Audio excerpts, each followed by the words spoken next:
Welcome to சுகீஸ் kitchen. முட்டைக்கோஸ் கறி மாதிரி எப்படி செய்கிறதுங்கிறத நம்ம பார்க்கலாம் வாங்க.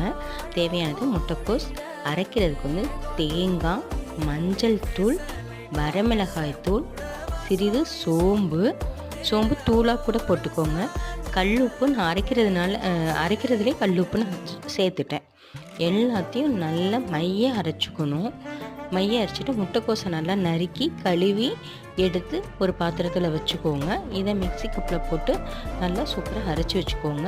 அடுப்பை பற்ற வச்சு ஒரு கடாய் வச்சு 2 ஸ்பூன் எண்ணெய் ஊற்றி கடுகு கருவேப்பிலை போட்டு நல்லா தாளிச்சிட்டு முட்டைக்கோஸை அந்த எண்ணெயிலே போட்டு நல்லா வதக்கி விடுங்க.